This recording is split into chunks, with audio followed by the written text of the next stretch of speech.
And today my guest is a Rhodesian called Rory Duncan, who happens to live in this great country of ours called South Africa. Rory, hello, welcome to the show. Thank you for joining me. Hey, Roman. Good to see you again. Nice to see you, Yeah, man. thank you, my man. Thank you. And I think people really want to know, why do you call yourself a Rhodesian? Are you Leonardo DiCaprio in Blood Diamond or something? Yeah, in my younger days, they might have modeled his character after me. Uh, but at 60 years old, no, I'm maybe you could call me Leon, but not Leonardo. Look, I mean, I was listening to Prince Mashele, is it? And Rob Hershoff had quite a nice chat the other day that I watched on YouTube. And Prince was saying, you know, Zimbabweans are ashamed to call themselves Zimbabweans because of the way that their country has exploded into smithereens and is now the laughing stock of the world. And half of the population are refugees and illegal immigrants and or in the diaspora spread across the entire world. So I mean, it's shocking and shameful what Zimbabwe has become. And yeah, to be a Rhodesian is something that's very close to my heart because I am of a direct descendant, of the original settler colonist trekkers that went up there and were the foundation of building that country. And I lived and grew up there until it became Zim. So and then onwards, until 2012, 2014. So I'm very proud of what we did up there, and it's just a fucking crying shame, excuse my French, that the history is overshadowed by this Pan Africanist narrative that every single thing that we did as white colonists and nation builders was behind a rape, pillage, and plunder narrative. So I'm very proud of it, and I'm old enough to born in 1966. So I saw a fairly good chunk of what Rhodesia really was. Grew up there, went to school there, went through the entire war there. In fact, I was born like on the first day of it, and I was 14 or 15 when it ended. So yeah, I'm very proud of that. And to be fair, the first days of Zimbabwe, we had that honeymoon just like we did in South Africa with Mandela. It was all rainbows, and in fact, here it was rainbows. There it was reggae, red, green, and gold, and Bob Marley. But it was quite an enlightened time, and it was interesting because we were suddenly from relative segregation to complete what do you call it, chucked together in the mosh pit. And it was a great time, and I made fantastic friends, lifelong friends there, black, white, colored, Indian, you name it. And we really, it was quite nice to not have a civil war. So for a time, Zimbabwe was great. Yeah, unfortunately, not anymore. I actually saw the president of Zimbabwe this week or last week say, when you kick white people off the land, you just like get a few people from the townships to stand at the gate or burn a tire, and then the whites just, disappear. Like it's actually quite easy. And he seemed to be Yeah. rather, how can I explain? He had a gloating way of saying it, as if it was, yeah, it's just something that you can do and you should do in Yeah. essence, and it's so easy to do. And I thought, I mean, that's just like heinous for someone to speak like that. It really is.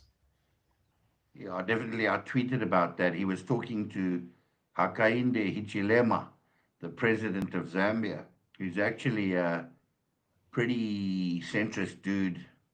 Mm. He's lining up with the states more than with the EU and what have you.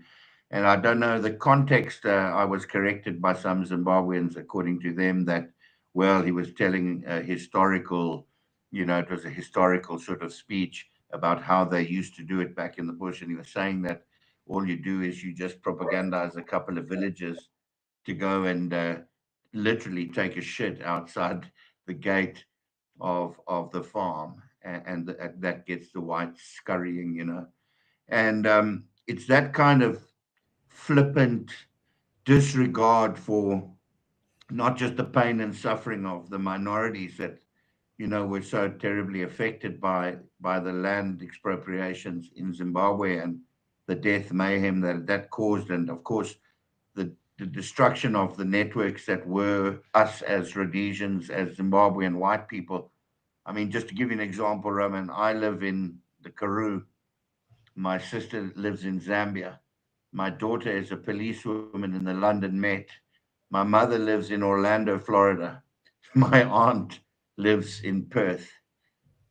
My cousins are in Australia, New Zealand. We've got blown to smithereens. But besides that, what about the fact that Zimbabwe is a living nightmare now, with half the people refugees, and then to sort of just glibly say it with a smirk, it really is quite unnerving to see.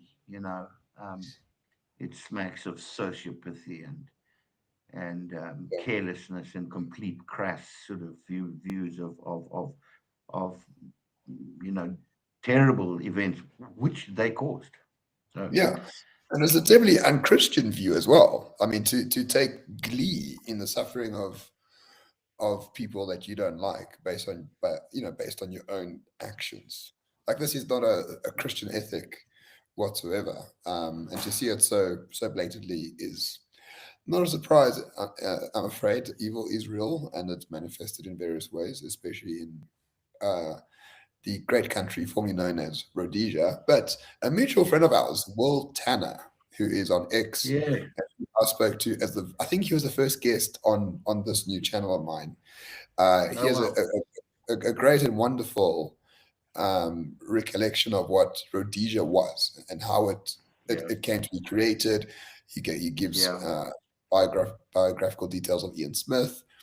And Mm. in when I was a member of the Rand Club in Johannesburg in my student days, all my extra money went to the membership fees, so I wouldn't recommend it. But the porter, the doorman for the Rand Club was had been there at that time close to 40 years. He was like a year away from retiring, and he knew everyone.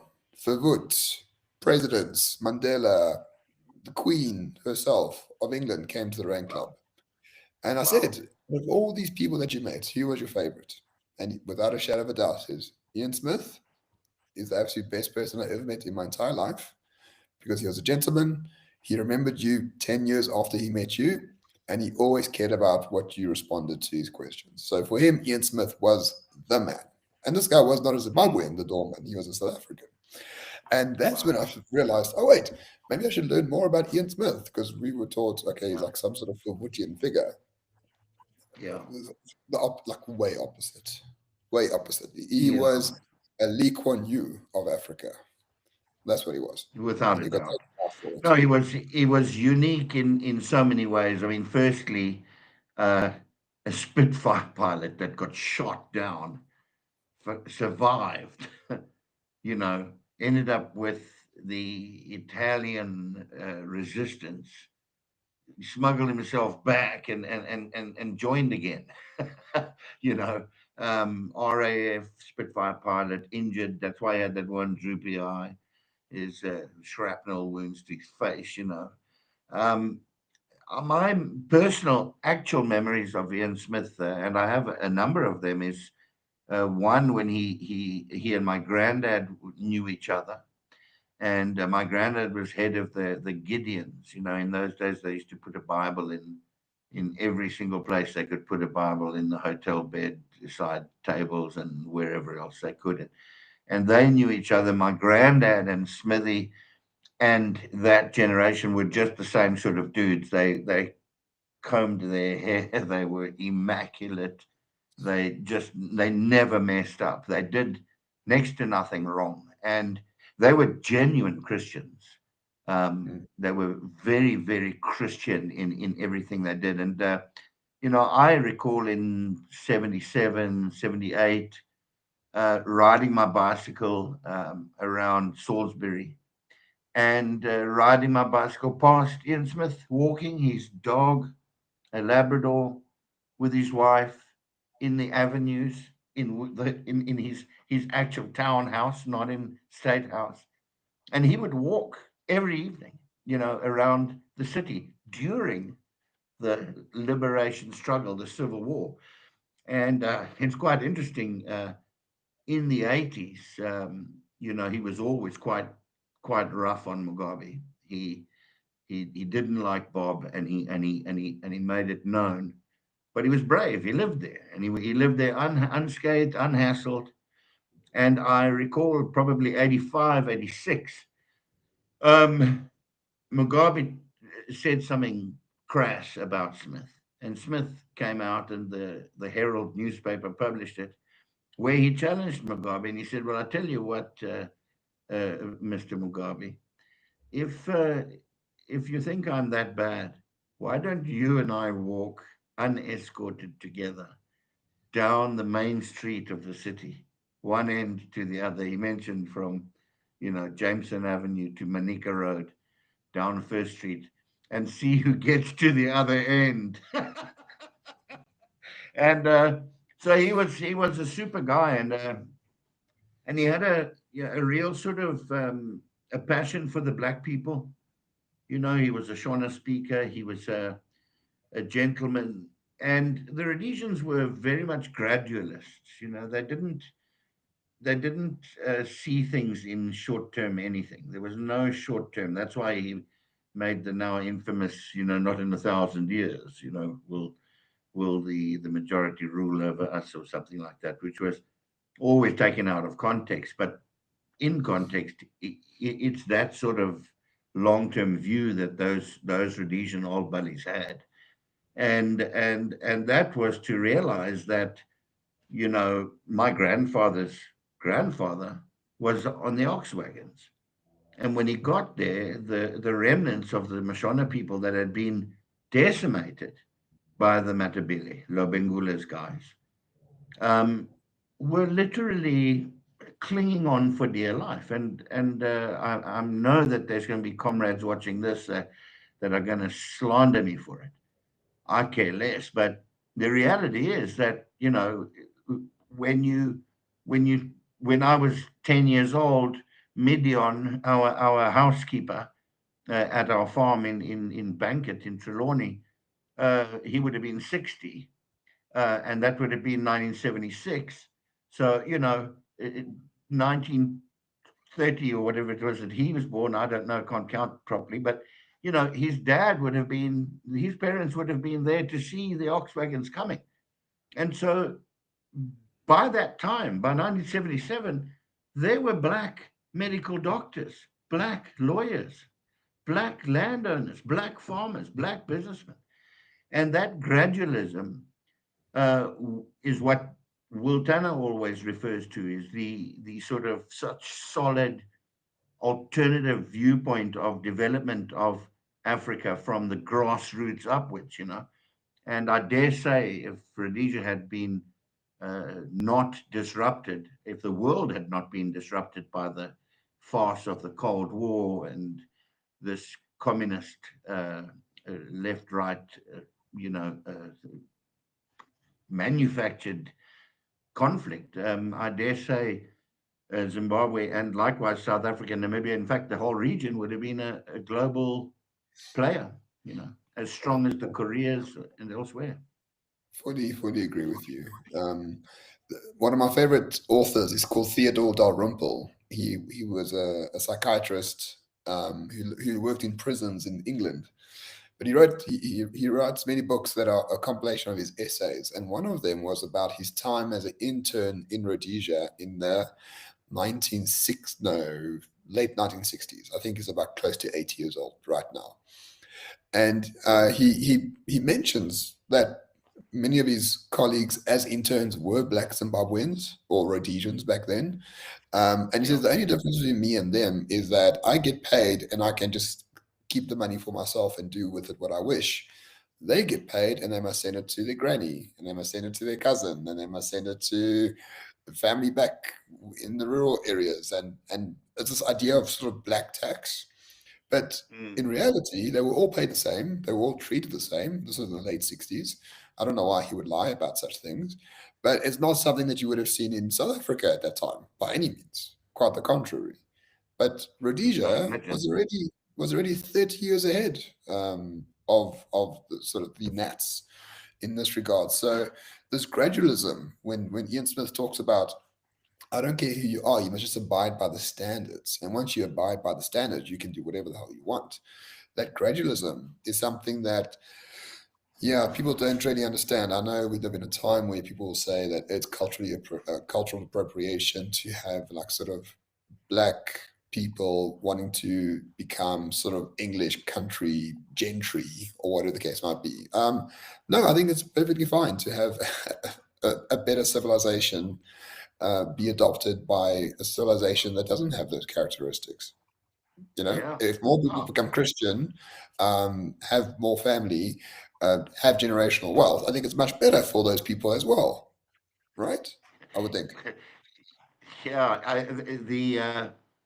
The Prince Mashele Rob Hersov conversation was really about that. Is that we have to get to a situation in this part of the world where a let us all admit our failings.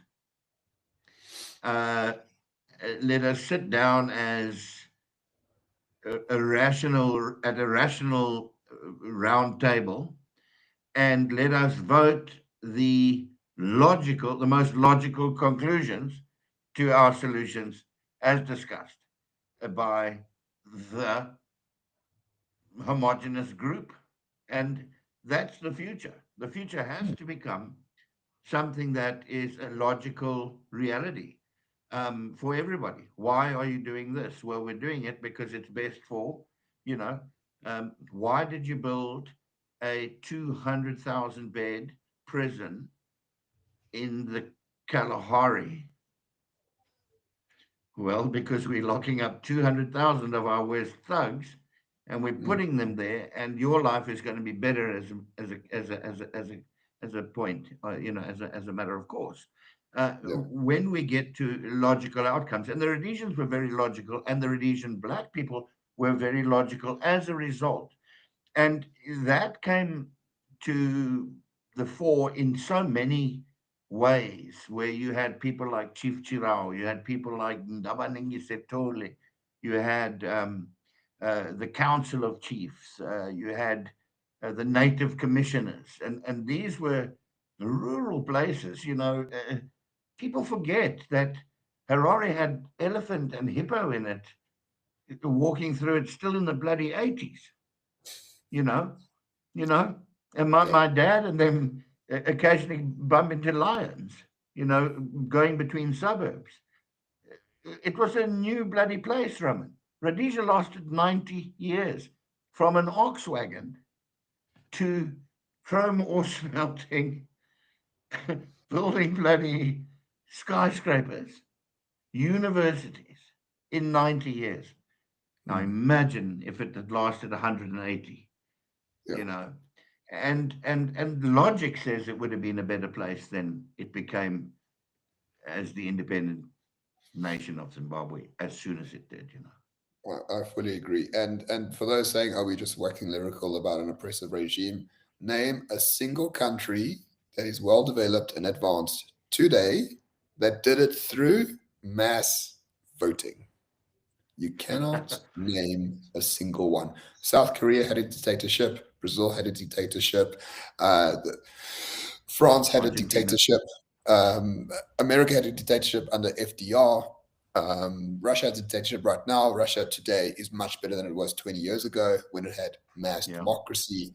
So this yeah, gradualism is something that is yeah, practiced in every single part of the world for in every civilization because the alternative is what? You have to genocide the entire middle class and build it back up 40 years later, like they did in China. That's the yeah, alternative to yeah, gradualism. But yeah. anyway, I don't want to harp Fairly, back to fairly gruesome, correct. and bloody tedious. But you're right. You're right. Um, and I think maybe we could shift it on to like what we love and hate about South Africa in these modern times.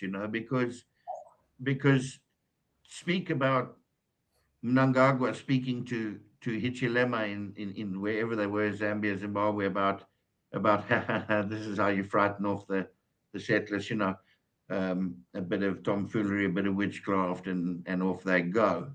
Um, but today, our president and 14 presidents from elsewhere are sitting in this big multi-billion rand talk show. What is it, Roman? What is it? I mean, in real terms, what is it? It's a fanfare. It's fake. What are they Yeah. talking about? That it's So fake. the G20, as I said on X earlier today, the G20 is like the grade one play.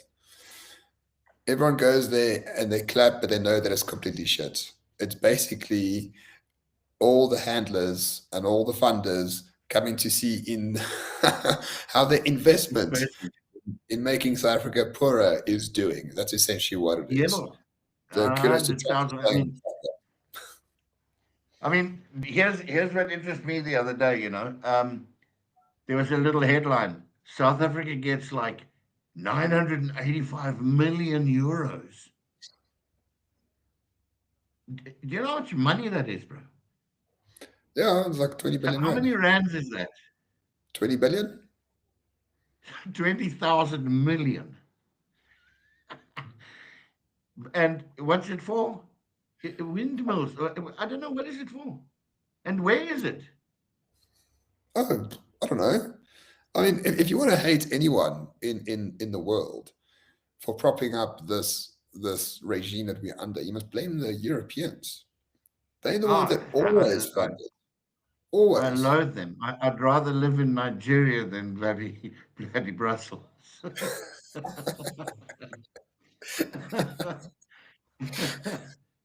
Yeah, I agree. I'd But I probably mean, go to prison quicker in Brussels too. oh yeah. Well, my wife just went to Brussels for a conference, and I packed her three hijabs just in case. She says they were very handy. But anyway, well, you're talking about love and hate. There's nothing to hate about South Africa in the real sense of the term. There's a lot of retardation, but there's a lot of things to love. I mean, do you actually hate anyone other than sort of the hard left, like I do? But other than that, there's not much to hate, I would think. Well, hate is such a strong word. I don't think many people really understand what it means. It's like pure evil, isn't it? Really. Yes. So hate is murder. Hate is rape. Hate is pouring boiling water down people's throats. That's hate. Um, but being vehemently opposed to, I'm opposed to an individual like Desmond Bales, if he's even real, and this new little twat, this soy boy, what's his name? What's that like his name? I don't know. I don't Yes. follow. Well, I that don't Peter Creek, Peter, the guy's in China. He's trying to be like an EFF guy. He's Pete, this young Peter boy, soy boy. Anyway, I mean, people like that just annoy the hell out of me. These left wingers from News 24 and all of them, I think they should be rounded up, taken to Loftus for re-education by 10,000 Boers, and set straight because that'll get them going. Or just sent to Bucky's Boer's farm for 3 months, and yeah, so there's a lot to be careful of. South Africa's dangerous, man. It's a fucking know. dangerous place. You can die here just for going to the shops in the morning, and it's violent. So I hate that violence, and I hate the lies, and I hate the narratives. I hate this Afro nationalist commie bullshit that's been going on for fuck almost as long as I was born. I'm 60, and I'm still listening to oaks chirping shit that they chirped in the 70s, and everyone's swallowing it like it's the latest flavor of lollipop. It's insanity. It's just the same fucking story, and they buy it. So I hate that. But Yeah. but I live on a magnificent farm outside of Oudtshoorn, and my cottage is on the banks of the Kamanasi River, And just across is this magnificent mountain covered in speckworm. The baboons come down every evening. There's leopard, there's caracal, there's kudu, there's bush pug, there's bush pig, there's aardvarks and porcupines and giant ant bears. And I'm also only like 10 minutes from the mall. So, that's fantastic. And then driving through the Klein Karoo to Cape Town on the R62, the world's longest wine route and one of the greatest road trips that you can ever do, voted so constantly one of the best roads in the world to drive. It's magnificent. You're going through these ancient old towns with cathedrals, it would still work, the clocks still work, and the bells still ring, beautiful vineyards and these wonderful orchards and this huge, productive, verdant agricultural output that you see. And then coming into the Cape, proper through Robertson and then down through Worcester and eventually Paarl and Stellenbosch. Man, I tell you, it's Yeah, magnificent, man. It's just yes, something it is. else, and it's a great pity to me that again all of that wonder and history is kind of poo-pooed.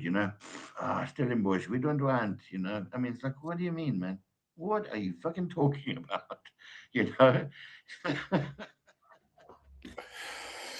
I mean, what is that term? Like that they'll take your like they'll take your history and burn it down in front of you for a laugh. That sort of Yeah, idea, and it's basically yeah, it's a group of people that have built nothing, right? And the only thing that yeah, drives them is pure envy, yeah. and that envy is poisonous. That's why it's one of the seven deadly sins, and that envy is the primary motivating factor that determines a lot of other things that go on. But all those problems that you described, right? The violence, the corruption, the whatever else, I used to worry about them. Like, how are you going to solve this? How are you going to solve this? How are you going to solve it? And now I was like, it's so easy to solve. You basically just shoot everyone, right? I mean, it's not Uh, difficult. You have to take out 20% of the population that cause 80% of the problems. It's a simple Pareto principle. Look at any, any dairy farmer can tell you like these cows produce like 80% of the best milk and the rest of them produce the rest. But anywhere look at in look life, at any look at yeah, any El Salvador. yes, exactly. What you have to do is just remove, as Waras, my colored friend, so he's allowed to say this. He says, China. if you're mentally deficient, just he'll shoot you for free, right? Like you just can't negotiate with these people. If you rape Yeah. someone, if you murder someone, if irrespective of what the circumstances are, if you were drunk and you didn't know what you were doing, or you're a drug addict, just you're mentally deficient. Lights off. Simple. It solves the issue. You don't need to worry about how much it's going to cost, or if the justice system is like corrupted. No, it's like easy. Mentally Yeah. deficient, gone, gone. But I think the solution is very Well, I easy. mean, yeah, it is. It is, and it's also mentally, psychologically easy to deal with too. If you look at the circus that is our leadership. So, I mean, like, let's put them in a line. We got Shabir Sheikh and Juju and a couple of his guys and a few of the old ANCs, the Ramaphosas and Becky Tleles, and then you take Zuma and the MK guys, and you put them in a ring fence in your mind and look at them, and they are literally babooning around. They are just fucking around. They literally don't give a damn about anybody. It's just like blatant theft, blatant lies, blatant corruption. It's like this G20, everything's a farce. Like, I was actually driving back from the barber. How do you like my hairdo, by the way? I did this for you. It's a great job. Thank you very much. But I was driving back from the barber just now, thinking of a tweet and just thinking, Ramaphosa said so, News 24 said so, SABC said so, Juju said so, so we believe it now, and I mean, if you just look at it, in its pigsty, the pigsty for what it is, that it is, then it's just easy to see that that's just what it is, you know. And to be fair, I don't fucking come across it. You know, I box with radical black folks and radical communists, white folks too, on the internet all day. I am a vehemently anti-communist. I'm a Christian capitalist guy, and I believe in fairness, freedom, and I believe in law. You know, justice, Yeah. and the law of justice, the natural law of justice. You know, don't steal your neighbor's shit. You know, don't bonk your neighbor's wife. Don't be a POES. You know, be lacquer. So, Mm. so when I look at the pigsty that is our politics and our leadership, it's easy for me to wake up and smile and have a very lacquer happy day. You know, because I know it's not real, except it is real. Because when I drive to go and see my partner, I'm in partnership with this wonderful old colored fellow who's a chief of the Khoi for our district, and his pals, and they're partners of mine in a few things. When I drive to go and see the worm, my heart aches at the hundreds of children playing industry streets with subpar education, subpar health, subpar security, subpar nutrition, unemployment, guns, drugs, booze, gangsterism, thuggery, and that's the lot of the Cape Colored. It's Mm. an absolute mindfuck to see, and I see it on a daily basis. So that is something that really hurts me, because it's these pigs that are our leaders that are causing that, and not just for colored kids, for black kids especially. And so poverty really gets to me, man. It's something, and I can see these leafy suburbs. Yesterday I went for a dinner and beer with some friends at a place called the Foresters Arms, or Yeah, Forries. yeah, always very well Up, known.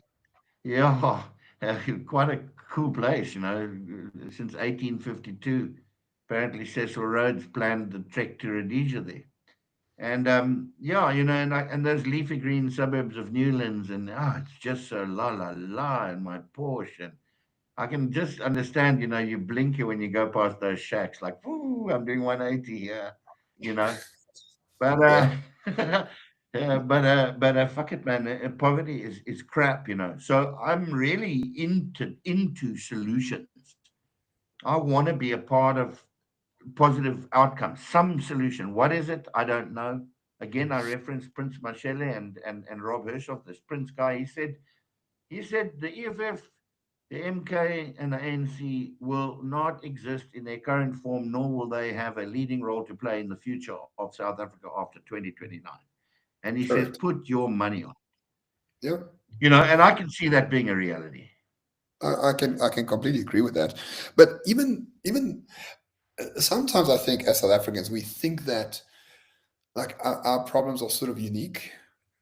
That like we sort of need to think outside the box. We need to have a national conversation about fucking whatever bullshit to come to a consensus. It's like just the Yeah, most stupid way of running a country, yeah. right? What you need Seven is seven leadership. hundred million buck dialogue.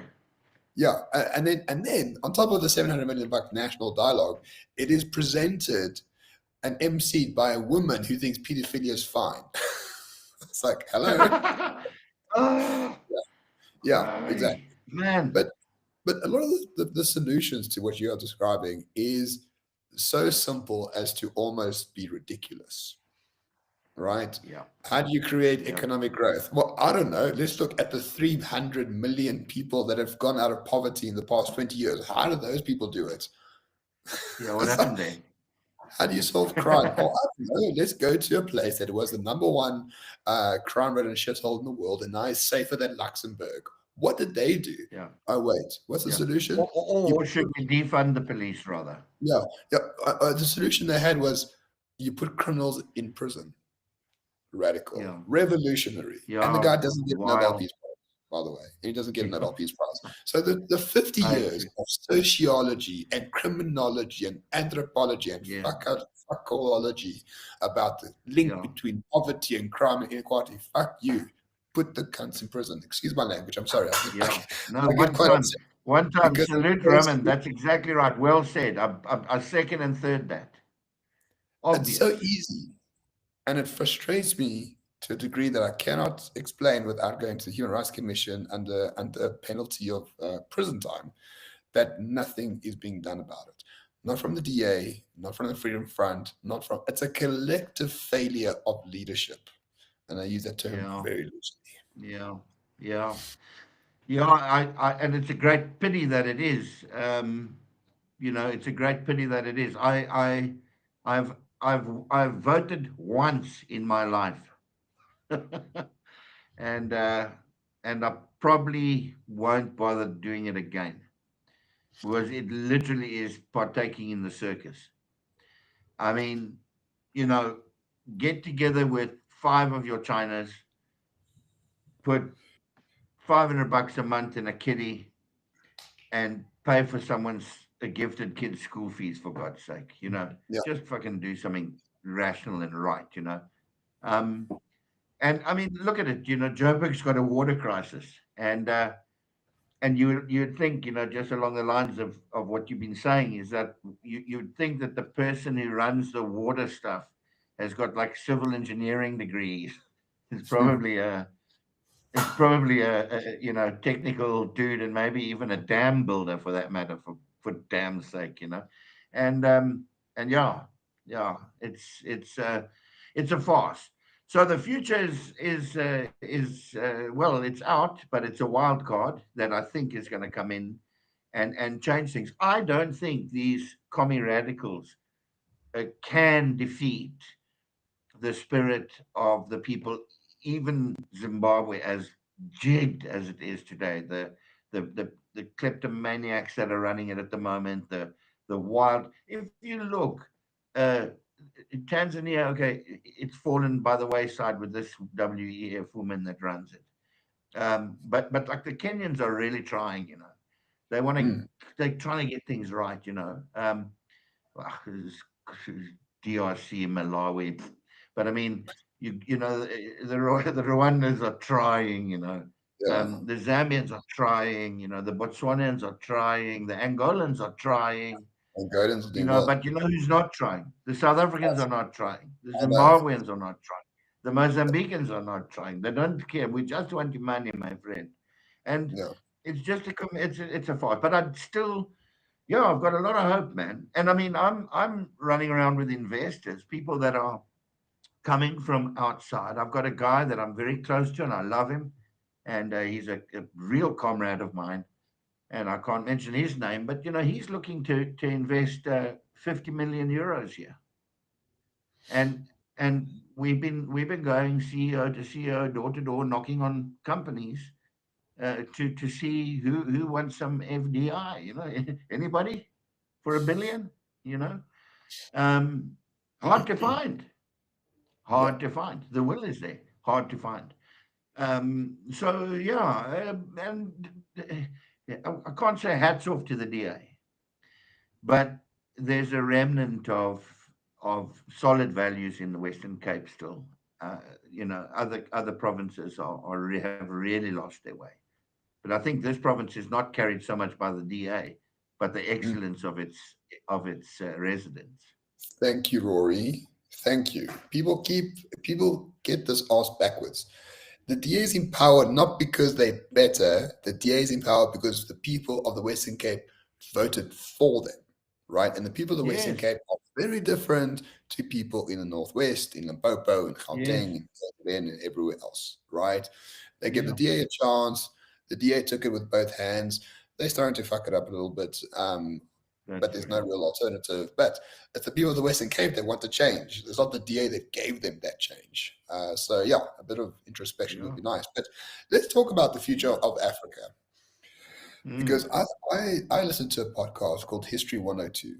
It's a chap called What If Alt Hist? What If Alternative History? What If Halt Ist? He's called Rudyard Lynch. He's 23, autistic as all hell. I think Wow. never had a girlfriend, only reads books. And Wow. there was a history of colonialism for about 3 hours, this episode. And at the end, Rudyard like Finch. Lynch, I'll send you the link. Lynch. Not to worry. Okay. It's Yeah, not Lynch. cool. And so he talks about colonialism, and he's like, it's very nuanced, very interesting. Basically, Africa only had 50 to 100 million people for millions of years because it's just impenetrable. There's no big riverways, there's no ways to get around. The diseases are very localized. So the people that lived here for millions of years really suffered a lot, right? The Sure. local Cheapers, country yeah. populations suffered immensely before colonialism, during, and now afterwards, of course. But at the end of the show, he says, all right, what is the future of Africa? And he was so positive for a variety of reasons. He says, one of the best things about Africa is that there is no legacy technology. People had a cell phone before they had a landline. There's no such thing as landlines. Now they've got cell phones, right? Yeah. Huge leap Yeah. in Well, technology. No legacy aqueducts or water infrastructure or anything like that. yeah. Much easier to Yeah. build them now. Much easier Yeah. to And educate people now. if they do, it's 50 years old, 80 years old. Yeah, It's crumbling. But yeah, no. Wow. yeah. And he has this theory that because there's so little legacy technology in Africa, Mm. the adoption of new technology is so rapid and so fast that people are going to self-educate in so many ways in a much shorter period of time than it took the Europeans or the Asians or the Americans even, that in 100 years, Africa could become a really viable geopolitical power economically, politically, socially, and all the rest of it. So he's highly, highly motivated and charitable towards the rise of Africa. And I actually believe him completely. It's sort of like almost Singapore in like 1945, a swampland. What's the difference now is Singapore had leadership. If we have the right leadership, and I think it is coming across different, especially sub-Saharan Africa, I think this place could be a powerhouse. There's no reason why I should not. Yeah. I mean, I love that dude's name. Um, you know, he could be a character in any kind of movie. You could just put that name in there. But Yeah, yeah, what a interesting young brain he's got, and he's spot on. I mean, I can link it back to 1895, the exact thing that he's talking about. So, and I don't want to go on about it, because I can talk about that all day. I love that whole like creaking ox wagons and bullwhips and Winchester 44 repeaters. I mean, it just would have been great. A couple of horses and a Gatling gun or a Maxim. But you know, when my forefathers got to Rhodesia or to the open land that was is now Zimbabwe, um, the Matabele were incredibly potent and had been for 30, 40 years there. And they ruled from the Victoria Falls literally to where the Kruger National Park is today almost. They ran into the Shangans eventually as you went southeast from KwaBulawayo, which is where Lobengula's kraal was. But they basically had the entire Mashonaland and this, in the Zambezi and the Limpopo and the mountains of the eastern Zimbabwe in a pincher, and they looted it for their own benefit. They took children, women, cattle, food, and they slaughtered a lot of people. Now it's factual history. It's written down. I've got the receipts. I've got actual books, written about it, and you know, I've got the British South Africa Police journals, Roman. You know that write about what happened. And I'm not going to listen to anyone saying, "Yeah, but that's colonial history and they lied. You were actually raping and looting." But what happened when they got up into Mashonaland? The Mashonaland people realized the Mashona, and that's a loose term, but there's this group of people up there which speak the Shona language, and those clans realized very quickly, oh, if we can be closer to these white guys, we are definitely going to be protected from these Matabele guys. yeah, And what happened was Yeah, and the Matabele dudes refused point blank because they were at a higher peak of their civilization. They refused point blank to help building roads, bridges, telegraph lines, and railways. And so, who worked in that? Who became the labor there? And the foremen, and eventually the clerks, and eventually the administrators. It was the Mashona people. And they Correct. called it the secret of the pen, right? The secret of the pen. And that's exactly the same. So African people are extremely adaptable. They're amazing. Uh, I take my hat off to black African folks. You just try and catch a chicken bus to a border and then swim across the Zambezi and walk through tsetse flies and elephants and then come to a main road and then get on a creaky old taxi and then get into the Joburg CBD and then network yourself into a hovel and then eventually end up as a waitress at Mug and Bean. Mm. tell me tell me that's not power, boy. That's fucking yeah, hardcore adaptability, right? No matter Salute Scout what, you can do that. You can do anything. And Zimbabweans are at the forefront of the new world. Strangely enough, in Zimbabwe, because it doesn't have a currency, Roman. Mm. It doesn't have its own money.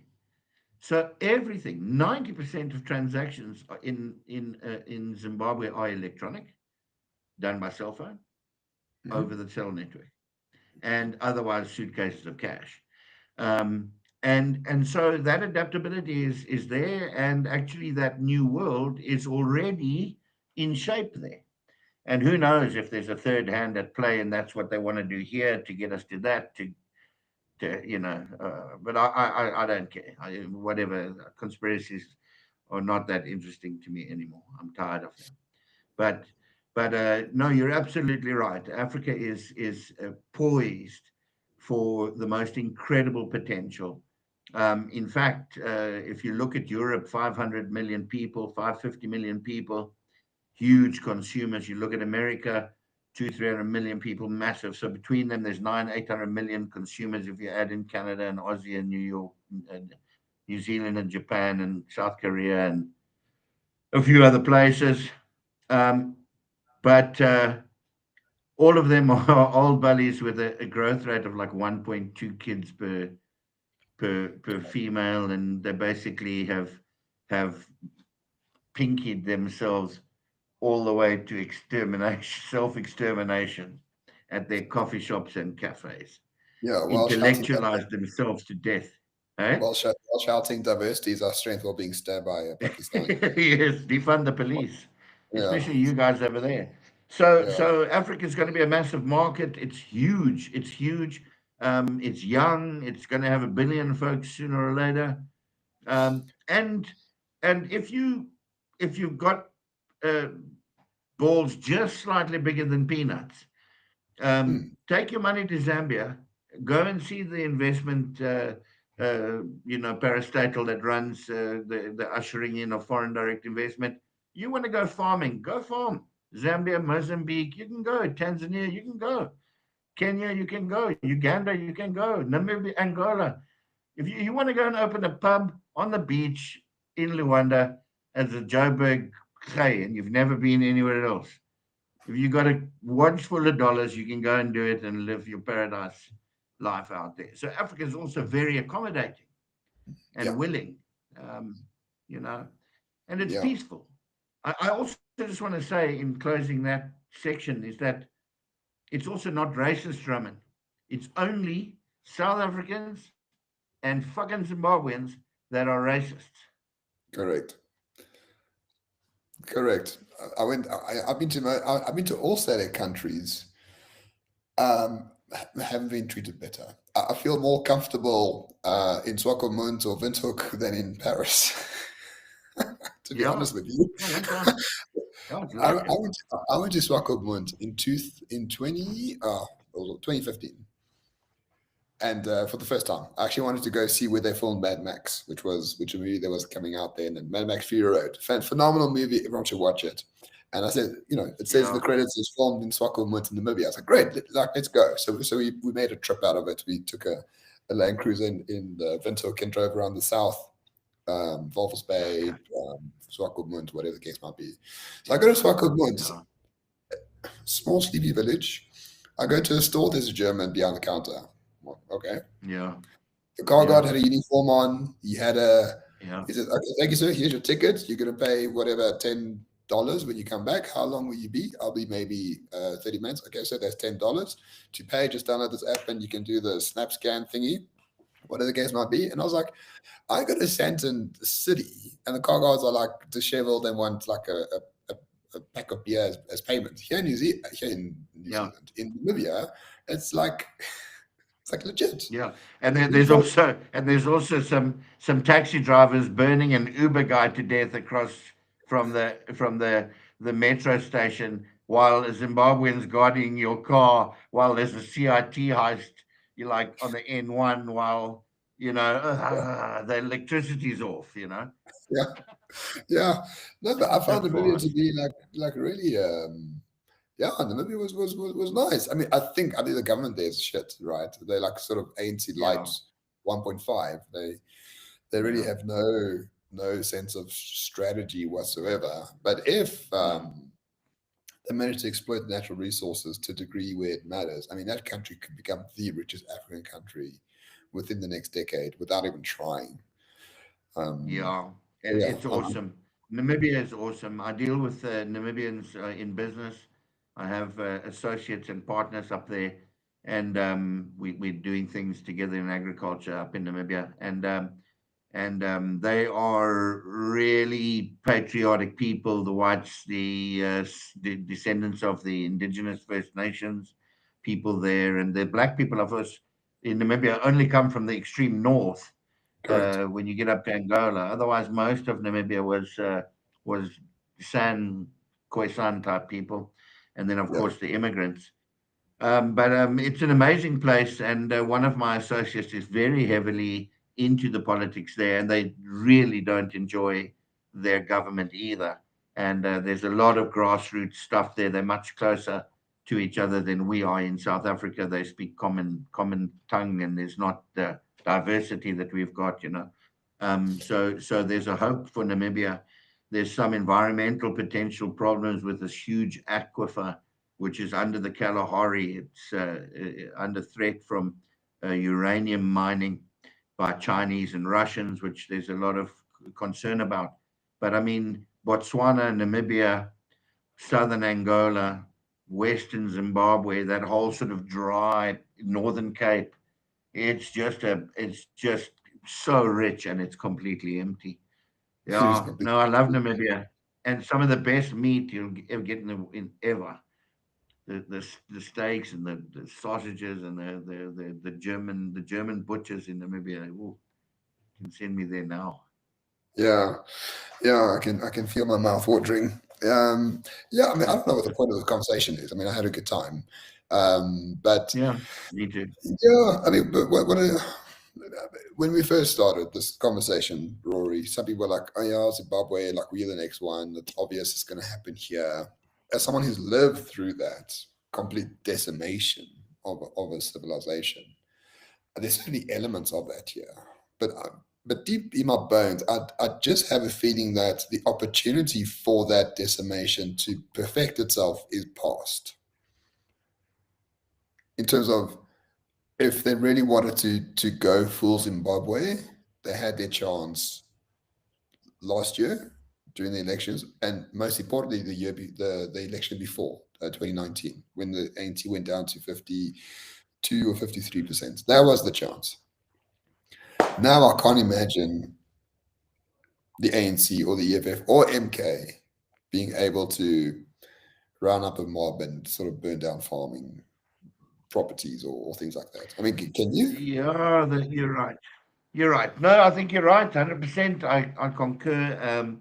They'll definitely whack a few more macros. Yeah, You know, now Walmart's. I wouldn't want to be. I wouldn't want to be. Downtown Durban, downtown Joburg, downtown Bloem, downtown wherever when when and if that kind of shit goes down again. But that's basically it. I mean, civilization is urbanization, Hmm. and this is what the ANC has fucked up so royally. Is in Zimbabwe it was easy because Zimbabwe was a rural population with small urban centers because it was an Correct. agro and tribal traditional land with commercial agricultural lands, and so much easier, to motivate and much smaller.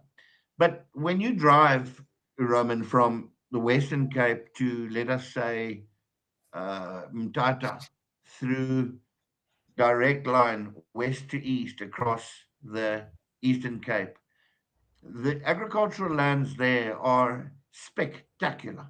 High Correct. rainfall, massive rivers, beautiful grasslands, highlands for forestry, you name it, you can do it. But it's an amazing phenomenon that I witnessed there twice in this year, and I saw it for the first time last year.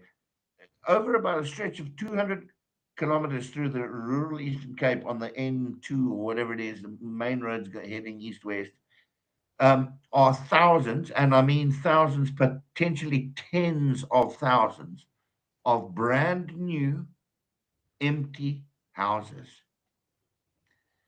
built in a conurbation along the highway Hmm. by, I can only imagine, city dwelling civil servants, beneficiaries of this political system out of, let's say, the big Xhosa grouping that is within the power base that is today. And so, you know, how are you going to transport 1 million people out of Gauteng to go and ransack the 45,000 private farms that are 600 Ks, 1,000 Ks from them? So logistically, you can't do it. Yeah. The police can't help. They don't even have trucks and cars anymore. So no, the time is gone for that, and the time is gone for talking about that too. And that's Mm. why I'd really dislike people who tell us, well, we're coming for you, and you just wait until we get a hold of you. I'm just like, fuck off, Lighty. You don't know anything about it. You're not gonna do nothing. You're probably Mm. just gonna die in a stampede. You know. And so there's a great potential for South Africa to become amazing. I believe in what Prince Mashele says is that by 2029 we're going to see something else, and he doesn't know what it is, but I think it's a coming together of people. Rob Hershoff, interestingly, said he's got 155 names of people that are South Africans living outside of this country with $200 million or more. Every single one of them wants to invest back in here. Elon Musk, build us a Tesla factory, please, dude. Mm. You know, Well, no, give a employ billion us. rand to a populist right-wing political party, for goodness sake. Let Yeah, them win 25% yeah. of the It's vote. all it'll take. You Yeah, go into coalition with the DA, you bully the DA completely because all they want to do is meetings. You say, no, fuck off, I'm going to do what I want. It's very easy to bully the yeah, DA. yeah, ANC won't yeah. matter, One time. DK won't matter.